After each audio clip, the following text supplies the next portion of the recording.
¿Todos?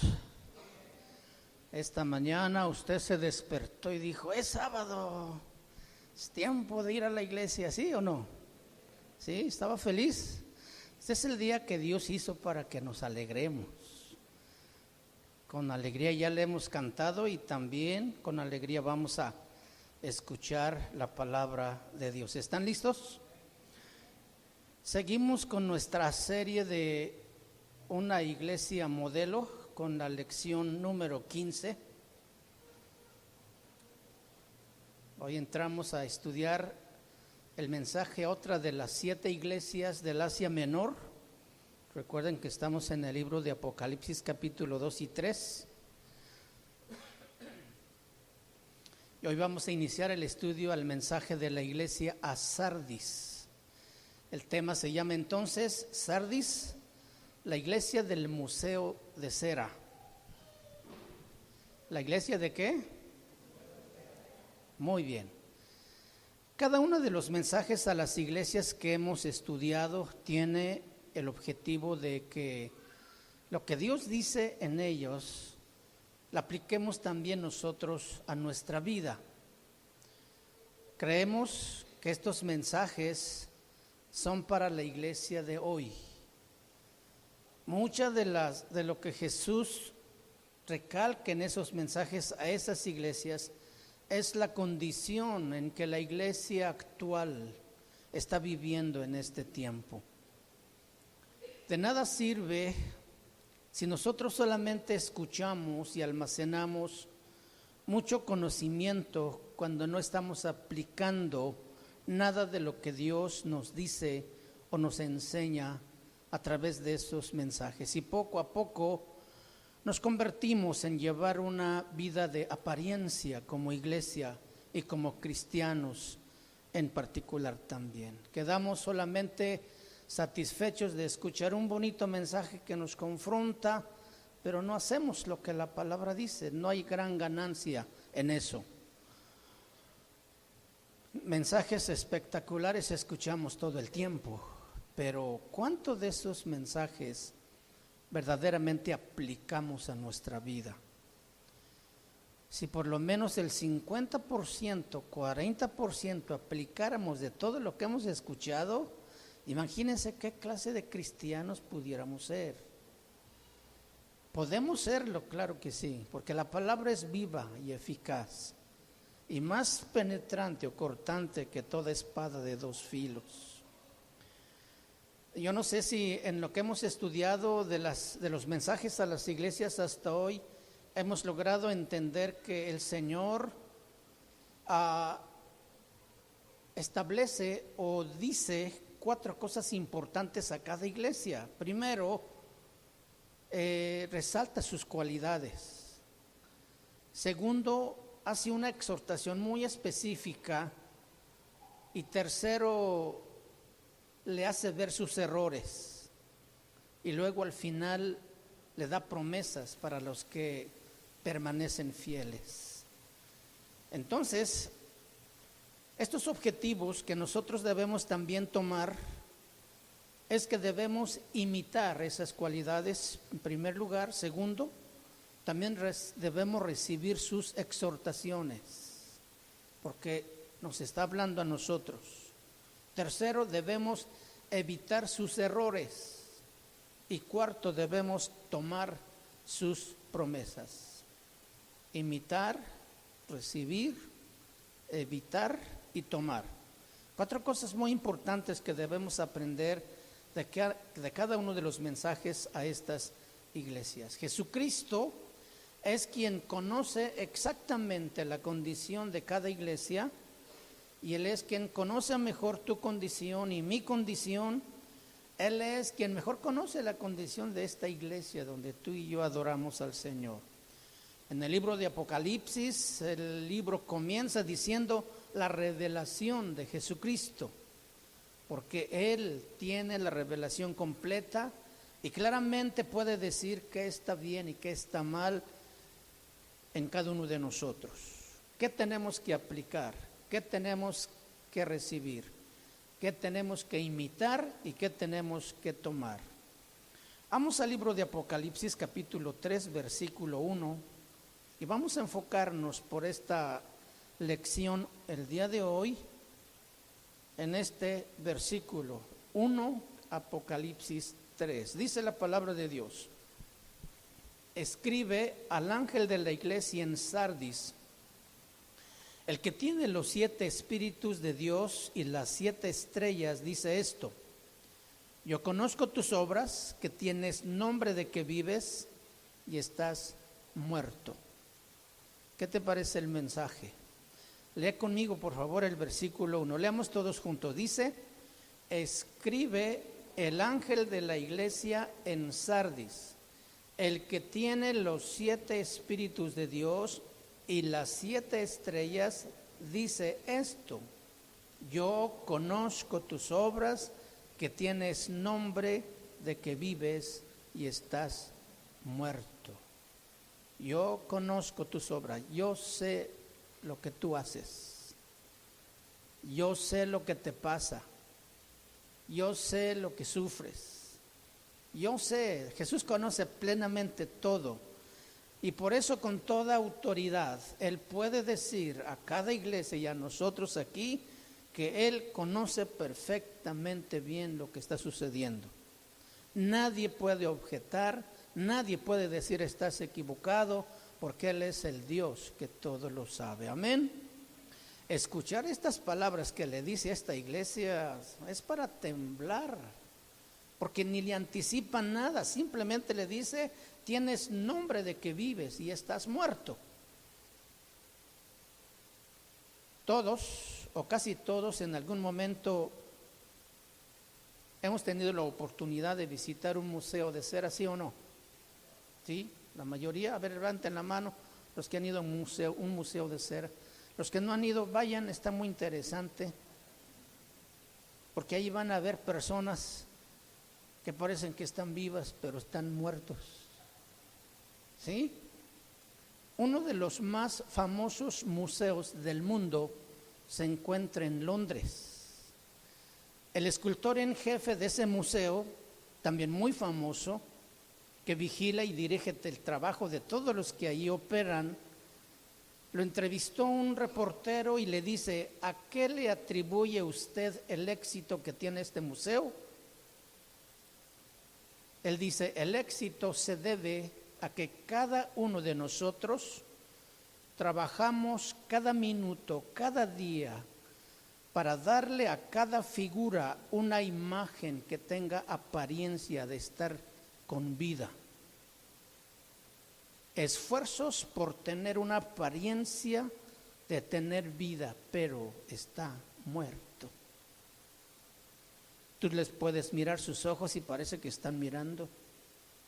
Te acercas a ellos y el color de su piel parece que es real. La estatura, y están los personajes más famosos ahí.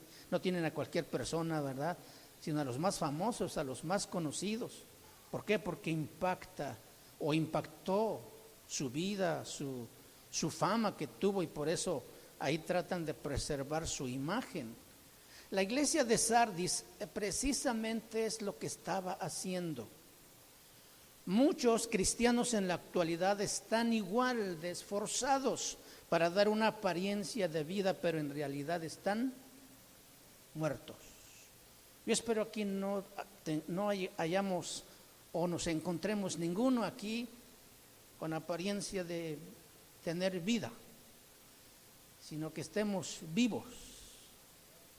Estamos esforzándonos por caminar, como la palabra dice, tratando de no salirnos ni a derecha ni a izquierda, pero con vida. Con defectos sí, con debilidades sí, como todo ser humano, pero sí con un enfoque muy específico y con una meta muy bien definida. Y entendemos que Dios está trabajando todos los días con cada uno de nosotros para que realmente tengamos vida y no seamos solamente una apariencia. De los 7 mensajes, si tú vuelves a repasarlos desde el capítulo 2, de estos 7 mensajes a las 7 iglesias, este y el último que le dice a la iglesia de la Odisea son de los más severos. A este le dice, tienes nombre de que vives y estás muerto. A la iglesia de Laodicea le dice, te vomitaré de mi boca. Esas son palabras que duelen. No son palabras halagadoras, y está el Señor Jesús recalcando su condición. Jesucristo está diciendo, tú crees que tienes vida, pero estás con apariencia de vida porque estás en realidad muerto. Como una iglesia que ha recibido la vida de Jesucristo a través de su Espíritu Santo pueda llegar a un momento de morir sin darse cuenta? ¿Cómo? ¿Un cristiano puede llegar a morir espiritualmente? Claro que sí. Sardis es un ejemplo vivo.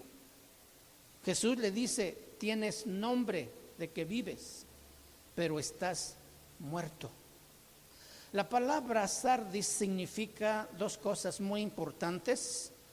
La primera significa remanente, y segundo, también la palabra sardis significa piedra preciosa. Esto tiene una gran importancia en el contexto histórico y cultural de Sardis,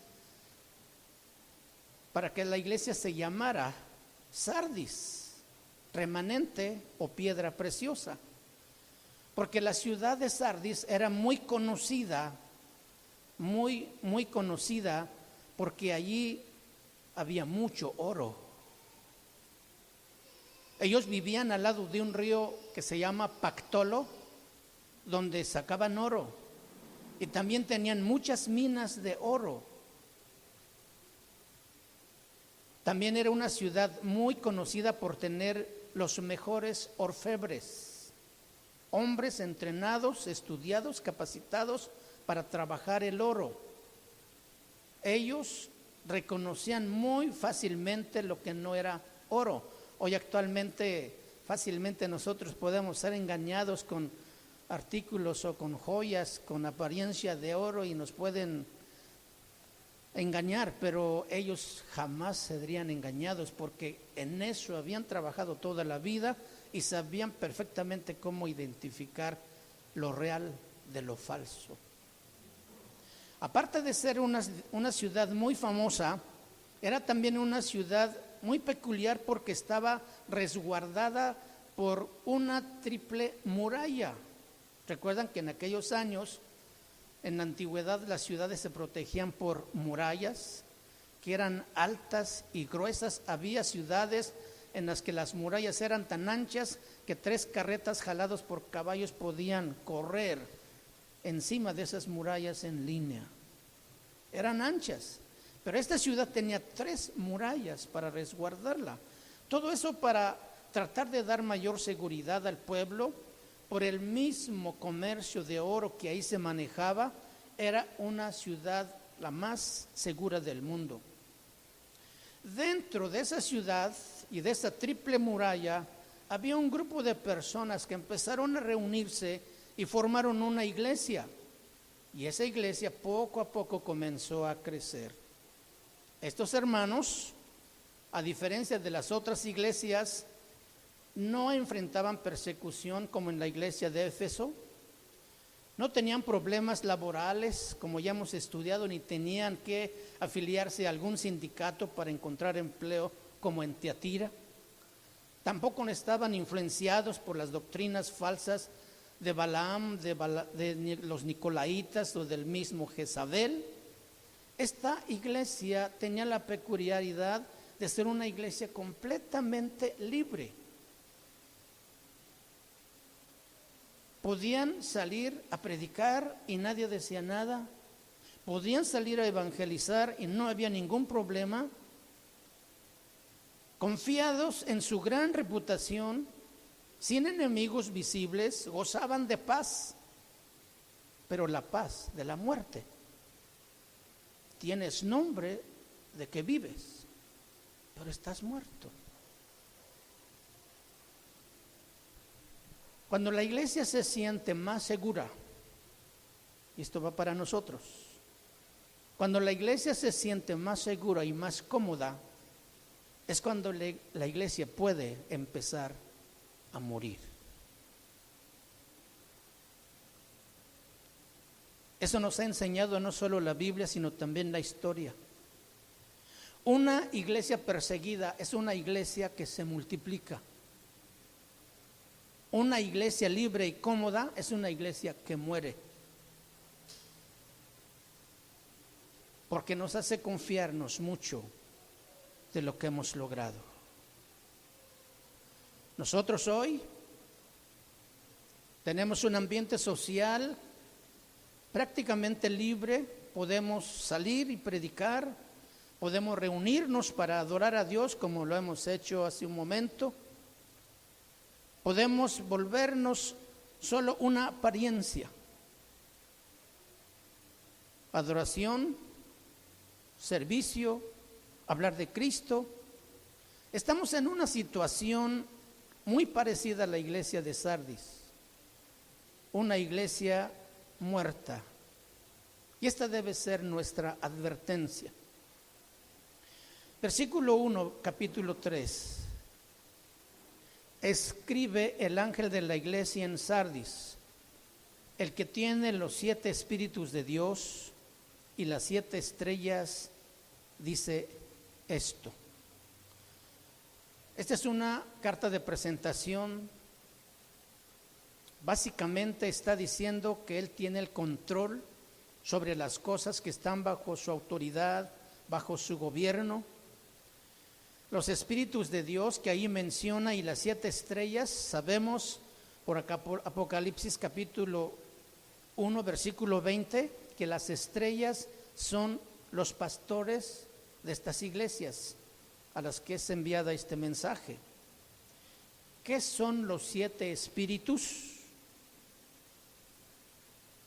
En el libro de Isaías capítulo 11, vayan conmigo por favor. Isaías capítulo 11, en el versículo 1,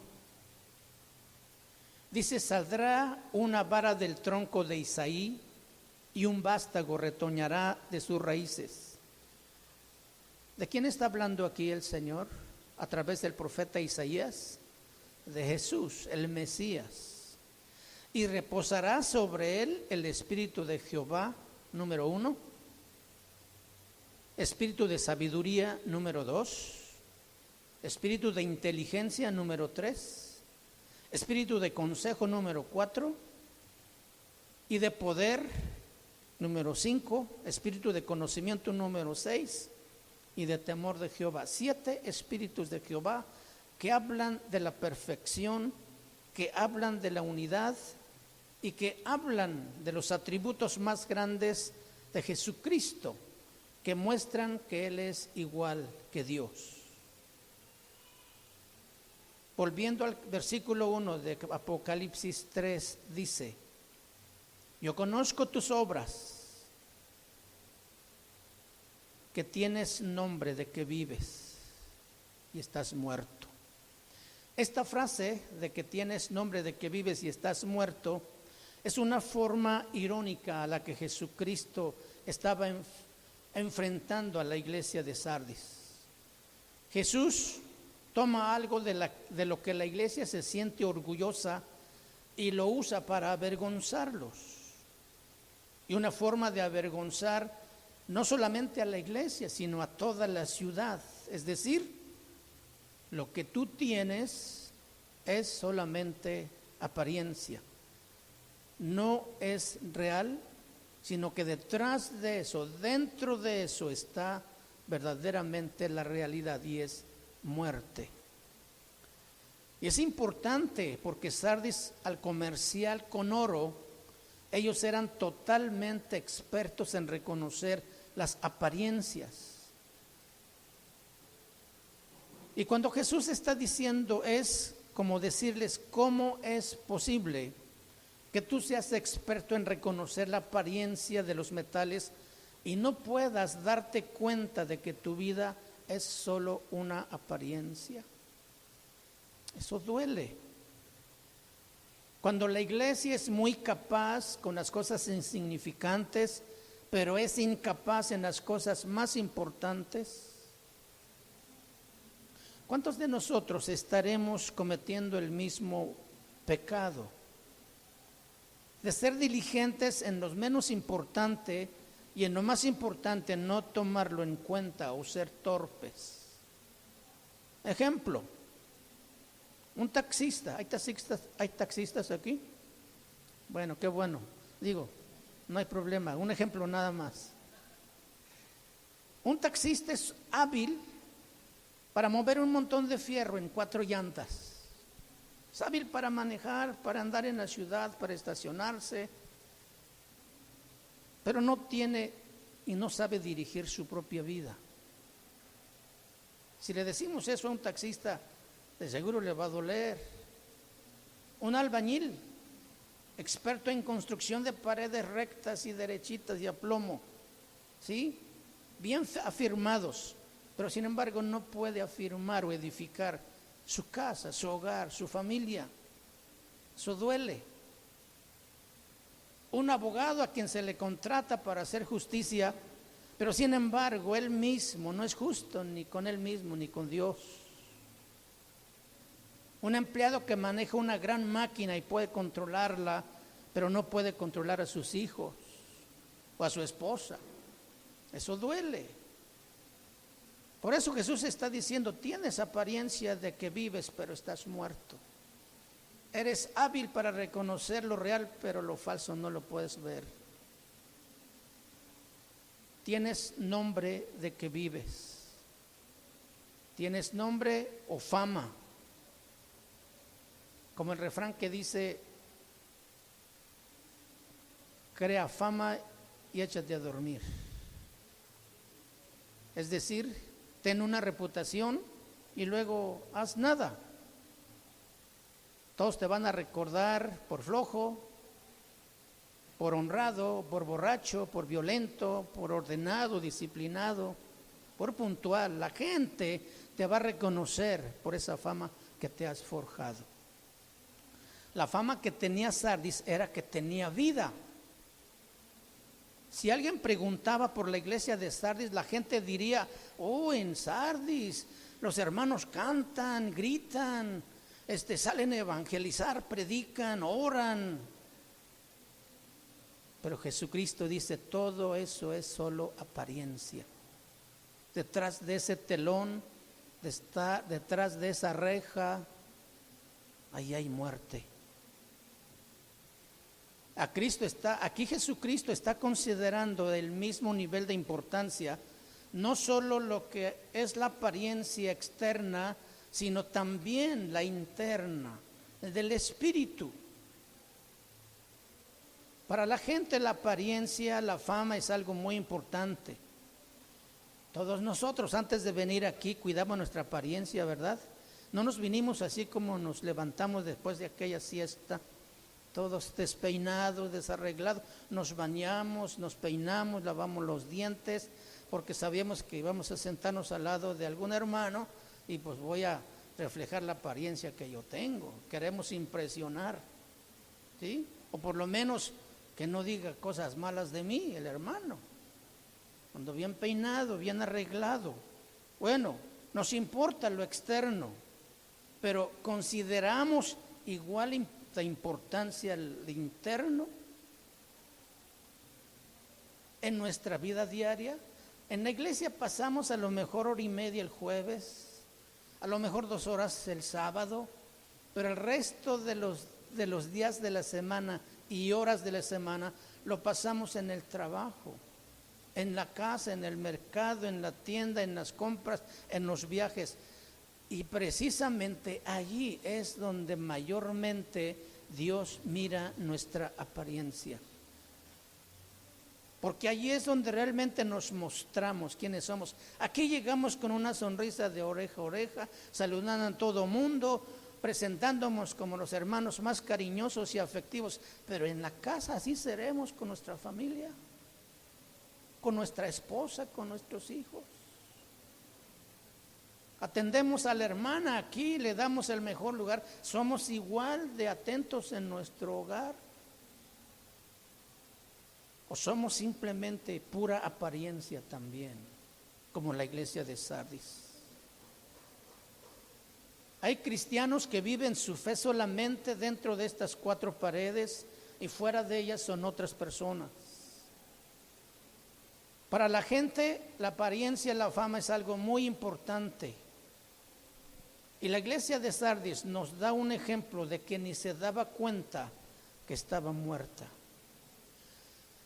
Fíjense que después del diluvio, también otra historia que todos conocemos en Génesis 7, Dios ordena a los que se salvaron de ese diluvio que llenaran la tierra, que se dispersaran por el mundo. Pero ellos no obedecieron, sino que buscaron una llanura llamada Babel y ahí se quedaron. Y lo primero que vino a su mente fue rebelarse contra Dios. Y para manifestar su rebeldía dijeron, vamos mejor al capítulo 11 de Génesis para mirar lo que esta gente,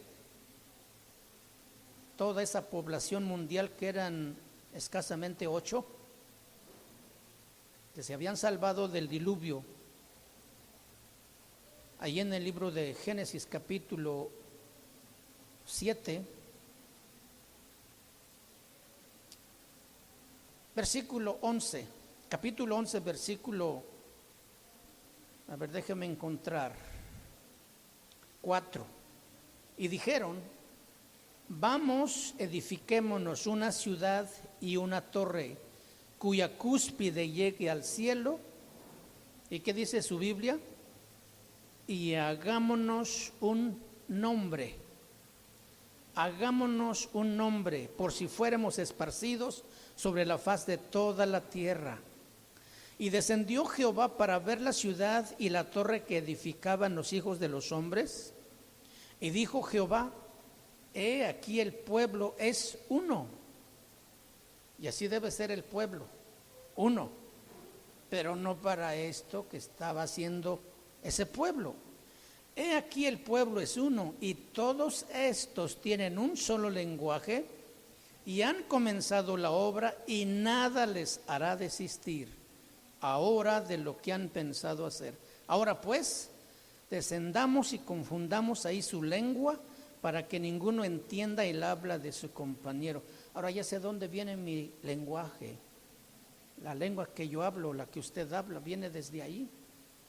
En esa confusión, porque Babel quiere decir confusión, ahí surgen todas las diferentes lenguas que hasta hoy conocemos. Pues este pueblo, en lugar de ir, esparcir, llenar la tierra, se juntaron y dijeron, por si acaso Dios nos castigara o nos esparciera, vámonos haciendo un nombre, vamos a crearnos una fama, para que donde quiera que estemos podamos volver a juntarnos y volvernos a rebelar contra Dios. Ese era el propósito. Por eso Dios viene y no le gusta lo que están haciendo. Y Dios mismo reconoce que ellos eran uno solo y que no iban a desistir de hacer lo que estaban haciendo, porque andaban en un mismo sentir, ellos sí andaban en un mismo espíritu, no como muchos de nosotros, en un mismo pensamiento. Ellos sí eran buenos para eso, pero para rebelarse contra Dios. Nosotros debemos hacer eso, pero para obedecer a nuestro Dios. Hagámonos un nombre, tengamos una apariencia, una buena reputación, seamos famosos, por si Dios nos expulsa, podamos volver a juntarnos. ¿No sería bueno en lo espiritual hacernos también un hombre? Pero no desde la perspectiva para rebelarnos como lo hizo esta gente contra Dios. La iglesia primitiva, aquella que fundaron los apóstoles, tenía una fama muy grande y era que donde quiera que ellos iban, trastornaban la ciudad. Y eso era una fama.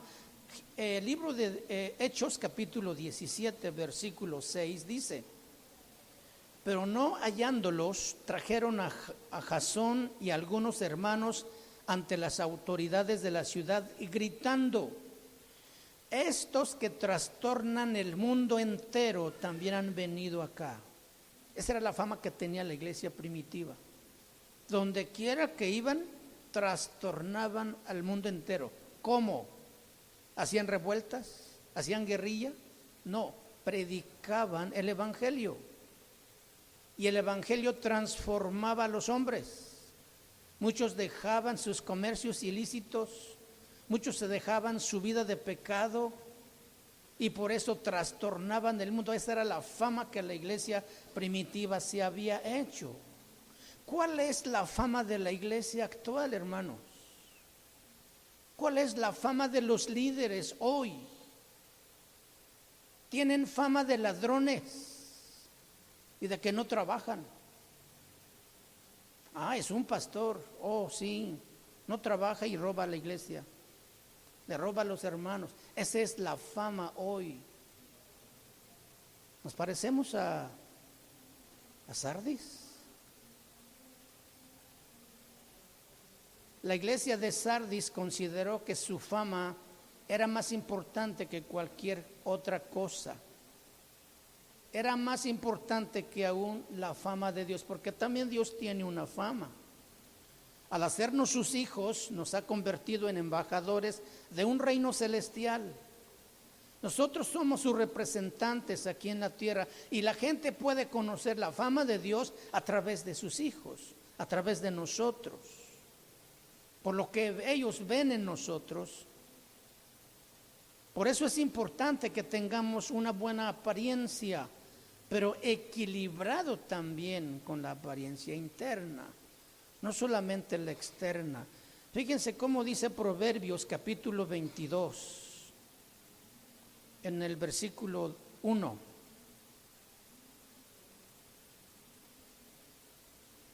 Proverbios 22:1. De más estima es el buen nombre que las muchas riquezas y la buena fama más que la plata y el oro.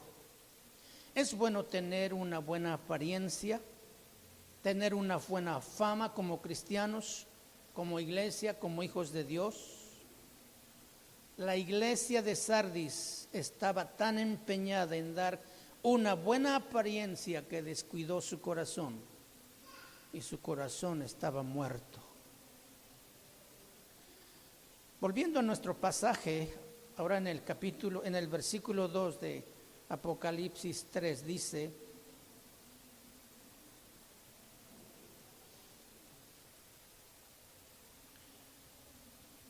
más bien en la segunda parte del versículo 1, dice: tienes nombre de que vives y estás muerto.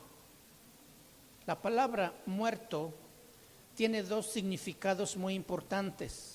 La primera, impotencia para responder. ¿Un muerto responde cuando le hablas? No. Segundo, muerto también quiere decir incapaz de lograr el efecto que se espera. Una computadora sin corriente está muerta.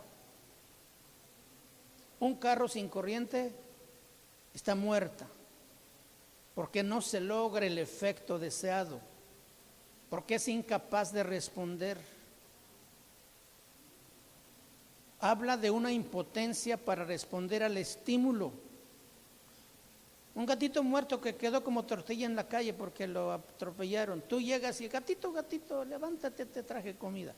¿Va a responder al estímulo? Claro que no. Ni va a producir el efecto deseado. ¿Por qué? Porque está muerto. Fíjense cómo estaba la iglesia. Estar muerto no es solamente ausencia de vida, sino estar incapacitado para responder o reaccionar. Cuando Dios establece la iglesia y a ti y a mí dentro de ella como miembro, espera que cada uno de nosotros seamos capaces de lograr el efecto en el mundo que Él espera de cada uno de nosotros. Cuando un creyente o una iglesia no cumple esos dos objetivos, es que ese creyente o esa iglesia está muerta. porque es incapaz de responder al estímulo de Dios y es incapaz de lograr en el mundo el efecto que Dios espera. Cuando Dios provoca un estímulo en nosotros, espera una reacción, espera una respuesta. Si Dios nos confronta con el pecado, ¿qué espera de nosotros? Arrepentimiento. Si Dios dice que debemos arreglar algunas cosas que no están bien, ¿qué debemos hacer? ¿Cuál es la respuesta que le debemos dar a Dios? Pues arreglar las cosas. Si Dios dice que escudriñando tu corazón no he encontrado cosa buena ahí, ¿qué tienes tú que hacer? Pues sacar esas cosas malas y limpiarte. Esa es la respuesta. De otra manera, si no respondes a lo que Dios, al estímulo que Dios está haciendo en ese momento con su palabra, pues quiere decir que estás muerto. Dios siempre se mueve con nosotros a través de estímulos y Él espera que le demos una respuesta. Cada enseñanza que Dios nos da es un estímulo. Y el estímulo de la enseñanza de hoy es que tengamos vida dentro y fuera. Amén. No solamente una apariencia. Después que salimos de la predicación, lo que nos debe preocupar enseguida es aplicar lo que hemos escuchado.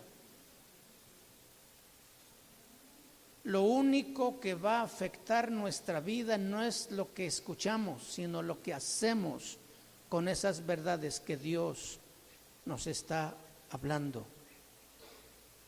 Dios diseñó dentro del plan de la iglesia un objetivo que todos conocemos, pero que no todos lo hacen. Id por todo el mundo y predicar el evangelio.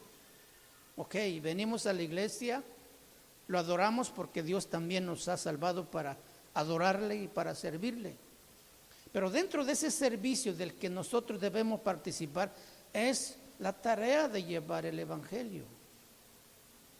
Pareciera entonces que aquí en la iglesia hemos estado cumpliendo solamente una parte y lo hacemos cada vez con mayor excelencia.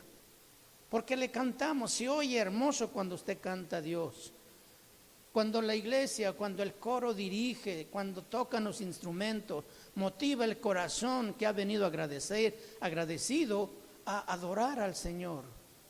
Pero después de eso Jesús dijo, vayan y prediquen el evangelio.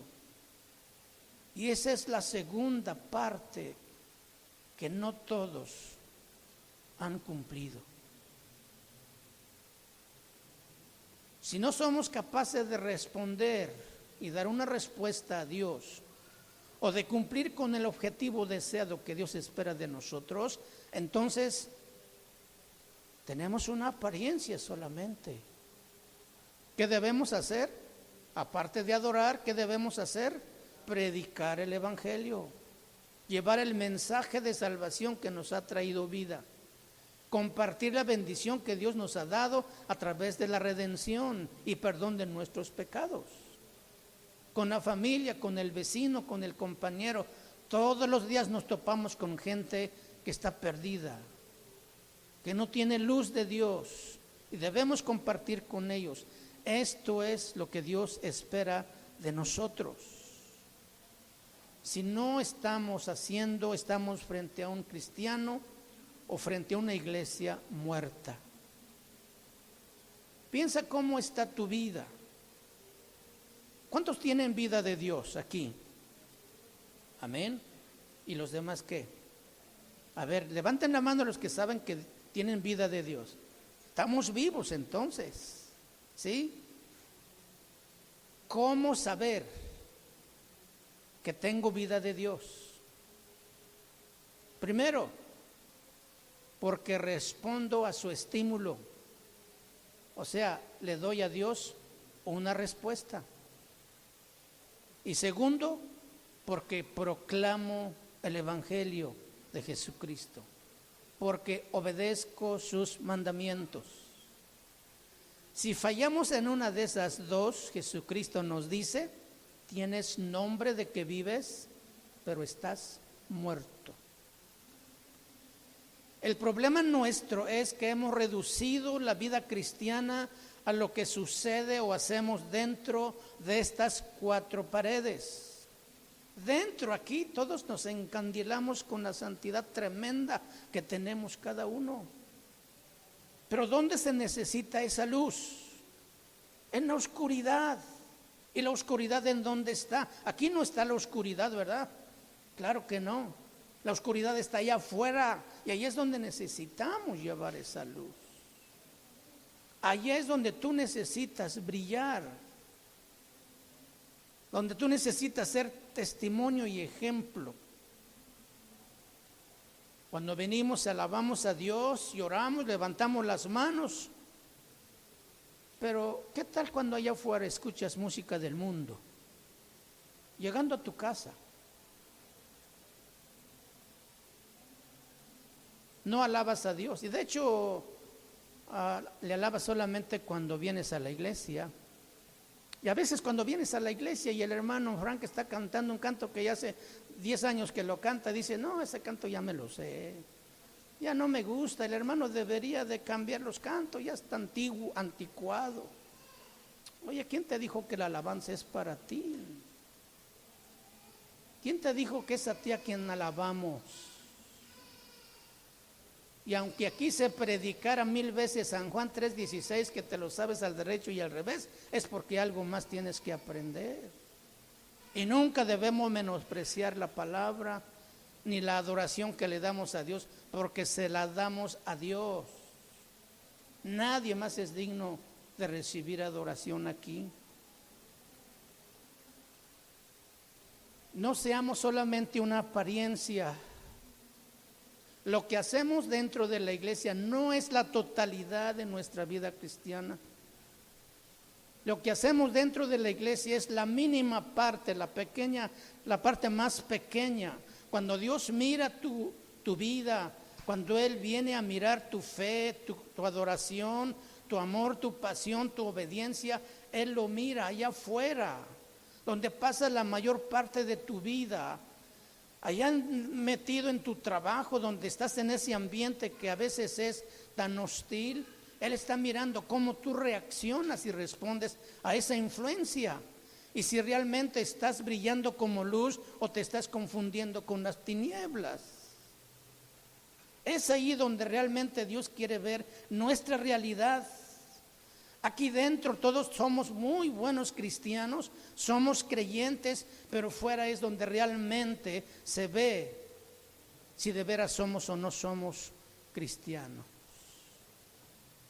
Sardis estaba llena de padres que eran líderes, que servían en la iglesia, que tomaban responsabilidad, pero fuera eran hombres que no eran líderes en sus hogares, que instruyeran a sus hijos. No respondían al estímulo y no cumplían con el objetivo. Sardis era una iglesia llena de obediencia, pero fuera de ella ellos no obedecían a Dios. Eran solamente apariencia. Entrar a la iglesia de Sardis era como entrar a un museo de cera. De lejos, Sardis era una iglesia perfecta, pero mientras más te acercabas a ella te dabas cuenta que tenía una vida de apariencia, porque en el fondo estaba muerto. Para determinar en lo natural si una persona está viva o está muerta, lo puedes tú saber a través de sus signos vitales, ¿sí es cierto? Muy bien. William Barclay, uno de los comentaristas de la Biblia, muy importante, muy conocedor de esto, hablando de este pasaje, él presenta 4 signos o síntomas que evidencian que uno tiene vida. Que uno está muerto. Primero, número 1, cuando la iglesia empieza a alabar su propio pasado. ¿Se acuerdan, hermanos, cuando este lugar se llenaba? ¿Se acuerdan cómo y qué bonito cantaba el grupo de alabanza? ¿Se acuerdan cuando salíamos a predicar? Está alabando su pasado.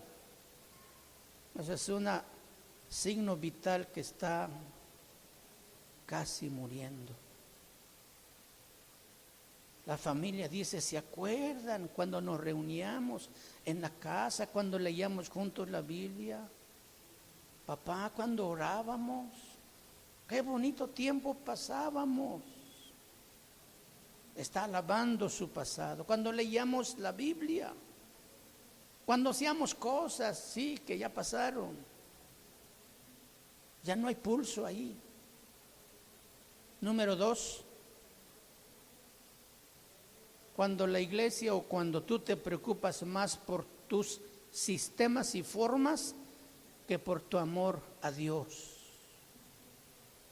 Las iglesias hoy están más llenas de sistemas y las formas que por Jesucristo. Es una iglesia muerta. Número 3.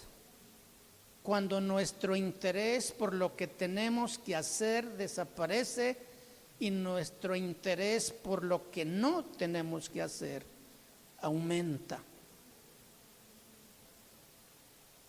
Lo puedes ver en tu propia vida. Si le das más importancia a lo que Dios dice, que es importante. A ver, ¿qué es importante para Dios? ¿Tu trabajo o tus hijos? Pues del trabajo, hermano. Con ellos sostengo a mi familia y a mis hijos. Eso no es lo correcto. Para Dios lo más importante son tus hijos.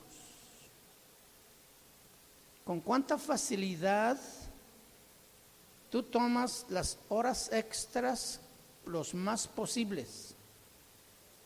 Y que todo ese tiempo que pudieras pasarlo con tu familia, con tu esposa y con tus hijos, lo pierdes.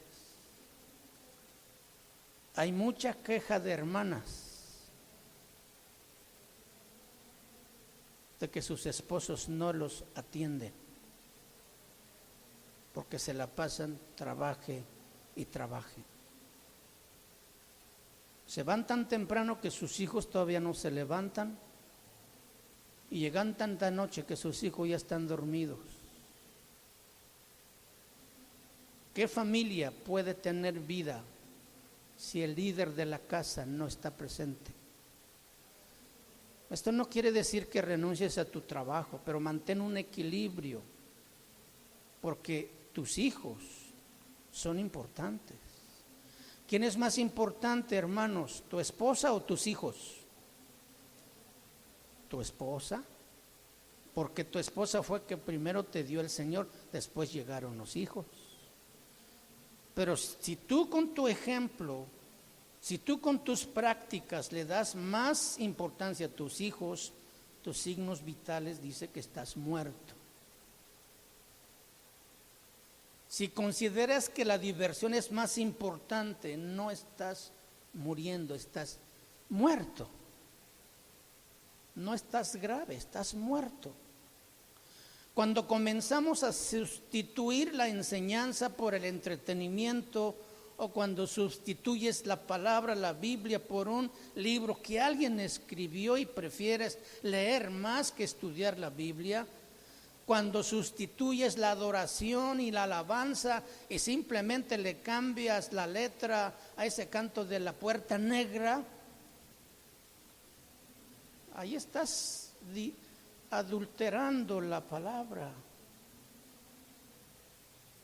Una de las cosas que Jesucristo en su ministerio aquí en la tierra consideró de las más ofensivas para él y a las que le dedicó tiempo refutando es precisamente la hipocresía, la apariencia.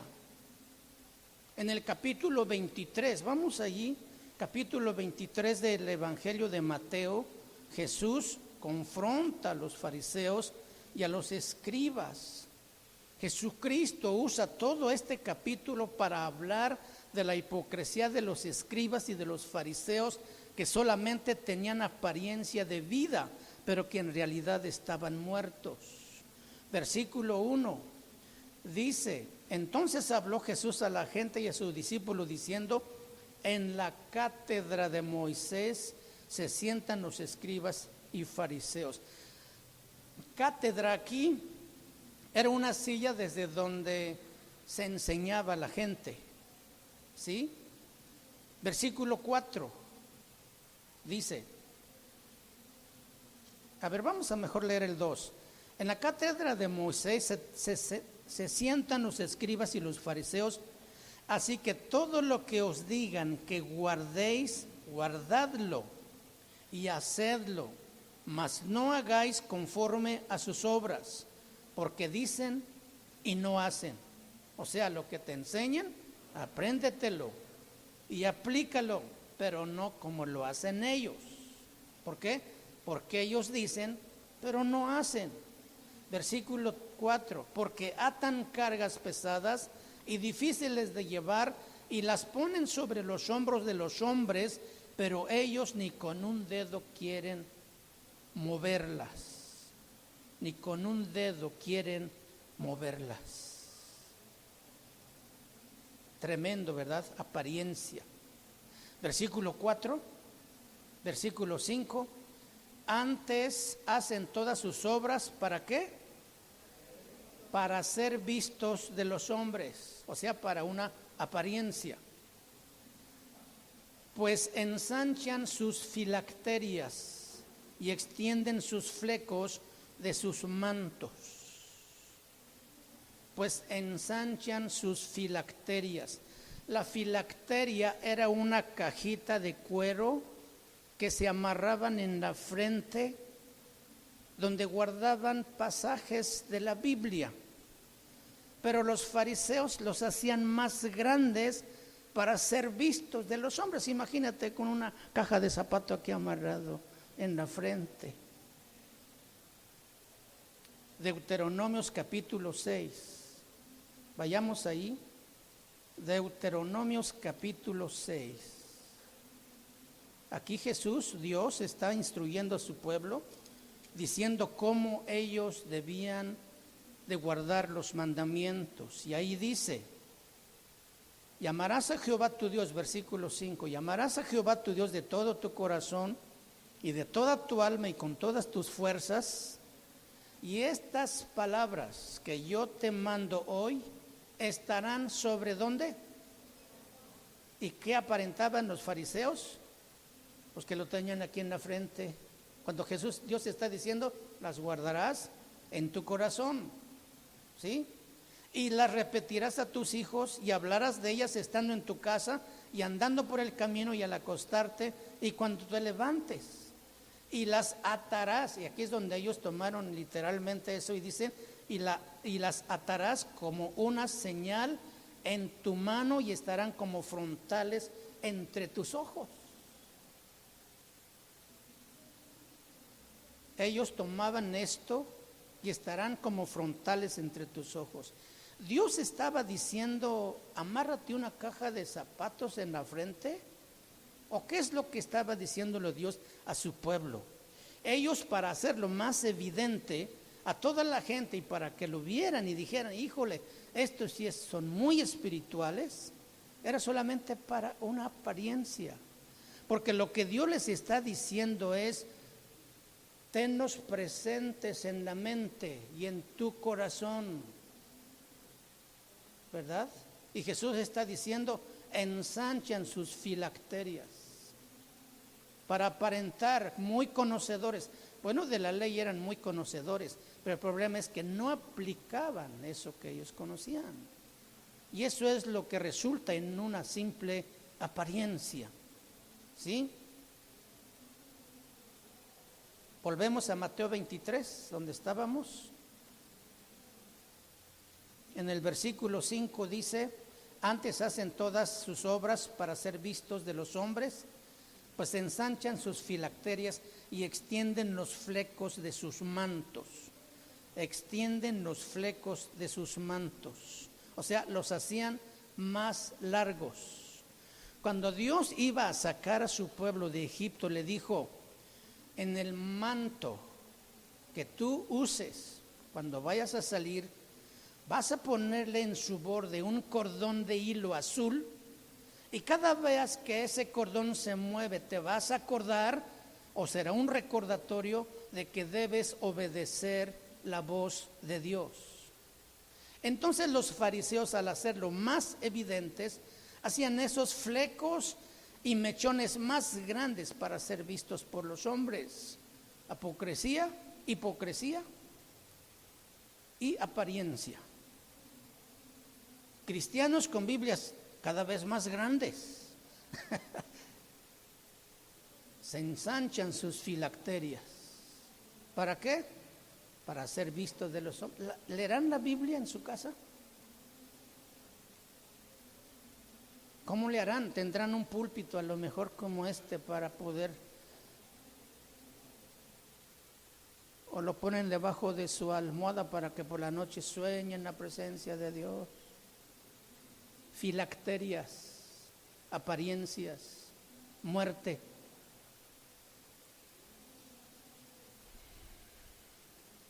Mateo 23, 27. Ay de vosotros, escribas y fariseos hipócritas, porque sois semejantes a sepulcros blanqueados, que por fuera a la verdad se muestran hermosos.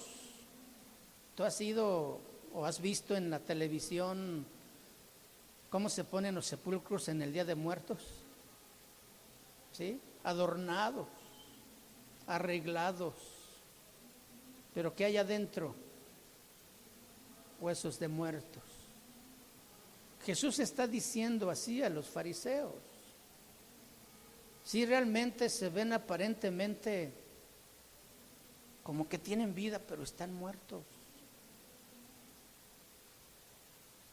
Que por fuera la verdad se muestran hermosos, mas por dentro están llenos de huesos de muertos y de de toda inmundicia. La iglesia actual, hermanos, no la verdadera iglesia, la que es redimida por Jesucristo. El 95% de esas iglesias están muertas. Tienen grandes filacterias y flecos enormes, pero son religiosos, son apariencia. Dentro de su vida espiritual han sustituido lo más importante por lo menos importante. Hoy esas iglesias no son lugares donde dan culto a Dios, sino que dan culto al hombre. Todo lo que se hace adentro es un homenaje a los hombres, no a Dios. Es una iglesia de museo de cera. Parecen reales, pero no son reales. Un museo de cera es un homenaje a los grandes personajes que han cruzado este mundo. Ahí están las personas famosas. Hermano, ser una imagen sería una buena opción, ¿no? Ya no tendrías que preocuparte por bañarte, por arreglarte, por peinarte. Las mujeres no tendrían el problema de saber cómo combinar su ropa. Los hombres no tenían el martirio de ir a trabajar, de soportar a la esposa. No habría arrugas ni manchas, solamente una imagen de cera dentro de una iglesia.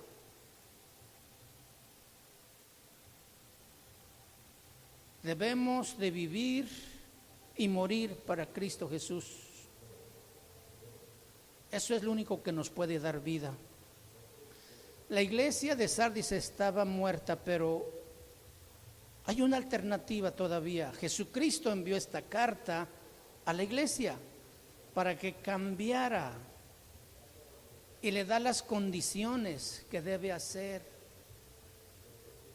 Las advertencias del Señor, sin embargo, parecen haber surtido efecto. Sardis surgió, a diferencia de Tiatira, surgió después del primer siglo como un centro cristiano. ¿Se acuerdan que Tiatira después de 100 años desapareció? Porque ellos nunca se arrepintieron. Parece que Sardis corrigió el rumbo, corrigió el problema. Y se cuenta entre ellos, entre sus hijos ilustres, un obispo llamado Melitón, que era un comentarista y un gran predicador. Gracias a Dios, pero mañana vamos a ver cuáles son las condiciones, o en la siguiente reunión vamos a mirar cuáles son las condiciones para poder vivir. Hay esperanza, hay oportunidad. Analizando cada uno nuestra vida, podemos darnos cuenta si estamos vivos o estamos muertos. Si somos una apariencia solamente o si en verdad somos verdaderos cristianos. Lo que yo sí quiero decirles es que aquí procuramos caminar en la verdad. Y al único a quien le rendimos culto y adoración es a nuestro Dios vivo, eternamente vivo y que está entre nosotros. Y aquí nadie recibe gloria más que Él, y nadie más, a nadie más le rendimos culto, solamente a Él. No queremos ser una iglesia de apariencia, de que aparenta vivir una vida cristiana, pero esto demanda de cada uno de nosotros que en verdad vivamos la palabra, no aquí en la iglesia, sino fuera de la iglesia, en nuestros hogares, en nuestros trabajos, donde nos movemos todos los días. Allí es donde realmente nos declaramos si somos o no hijos de Dios. ¿Aceptan el reto, hermanos? ¿Sí? A brillar. Aquí no tanto, pero más allá afuera. ¿Sí? ¿Quién conoce nuestra vida? ¿Quién conoce nuestro pasado, nuestro presente y nuestro futuro? ¿Quién es el único que nos puede decir, yo sé lo que tú haces, estoy enterado de lo que tú haces? El salmista se asombraba y decía, ese conocimiento es demasiado grande, yo no lo puedo entender. Si antes de que yo diga la palabra, tú ya la conoces toda, Señor. ¿Cómo poderle decir, Señor, estás equivocado cuando nos diga, estás con una apariencia de que vives, pero estás muerto? ¿Cómo decirle, no es cierto, Señor, si Él nos conoce perfectamente bien? Pónganse de pie, por favor. Y en esta reverencia a la palabra de Dios, Él presente con nosotros, vamos a declarar que estamos expuestos a la luz de su presencia y a la luz de su palabra, y que examine nuestro corazón y nos haga ver qué áreas de nuestra vida está muriendo, qué áreas de nuestra vida necesita atención, para que no finalicemos muertos. Que seamos ese remanente del que le habla Jesús en esta carta. Ese pequeño grupo que se mantiene fiel. Podemos ser nosotros ese grupo, hermanos. En medio de todas estas iglesias que están muriendo o que están muertos.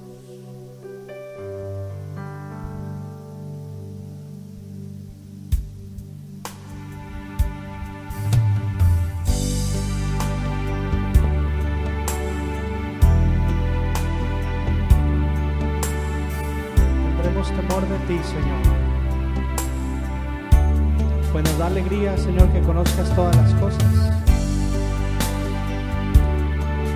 Por eso también es motivo para saber que nos estás mirando, Señor, y estás esperando esa respuesta de nosotros. Tú conoces mi pasado, sabes de mi presente, mi futuro sabes tú. Tú conoces mi sentarme y también mi levantarme,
pasado y sabes de mi presente, mi futuro sabes tú.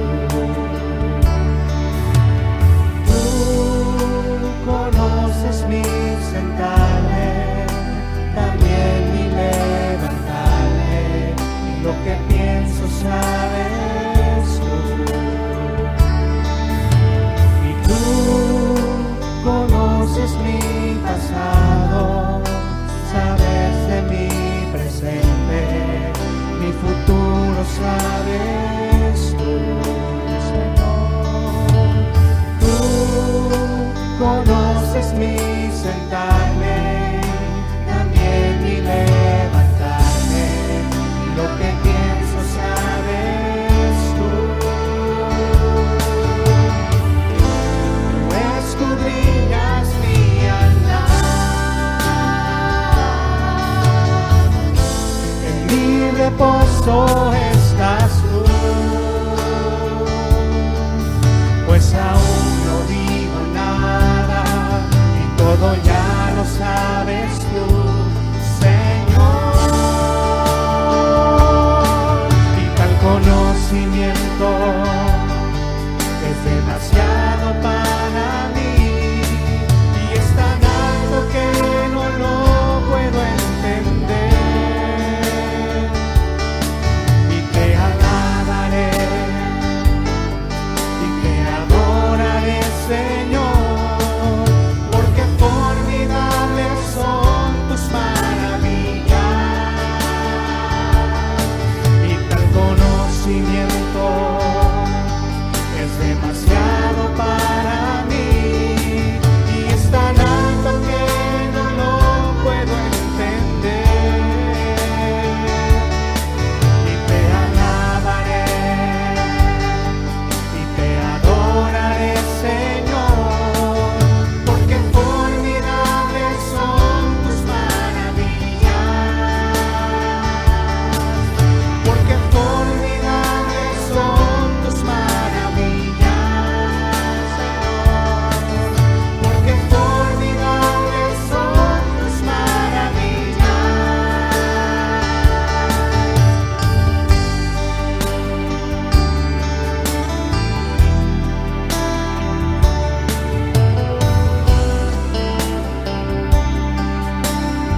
Es un buen tiempo para meditar en nuestros caminos, hermano.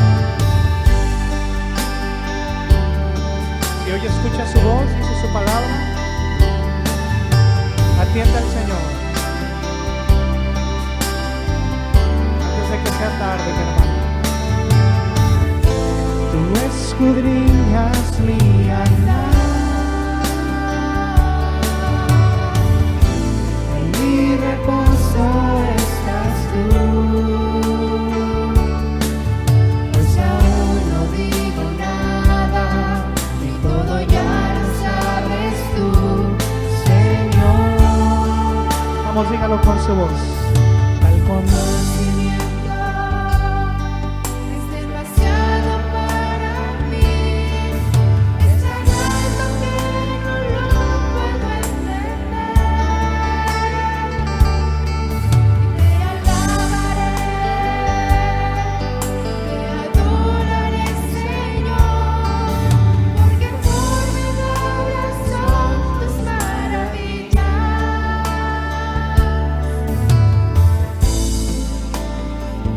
Padre, en esta tarde hacemos un serio compromiso delante de ti, Señor.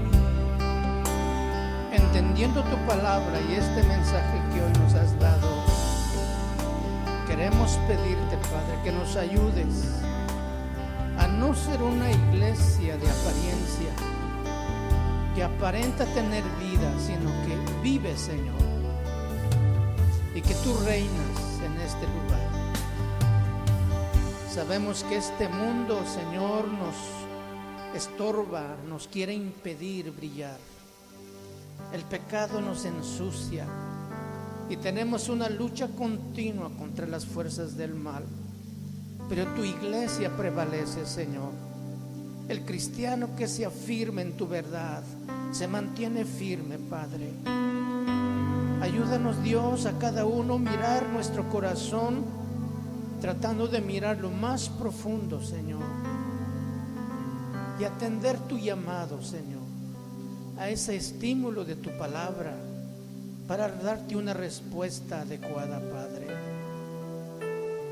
Que nuestra vida sea transparente delante de ti. Que no haya manchas de pecado escondido en el corazón. Que podamos caminar en tu verdad firmes, con una fe vibrante, Señor, obedeciendo tu palabra y llevando tu mensaje a los que no te conocen, Señor.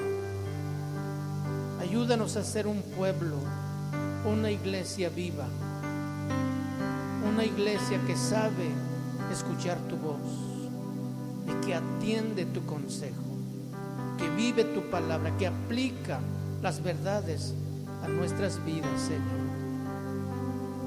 Te lo pedimos en el nombre que es sobre todo nombre, en el nombre de nuestro Señor Jesucristo. La iglesia de Dios dice: amén. Dame un fuerte aplauso a Dios.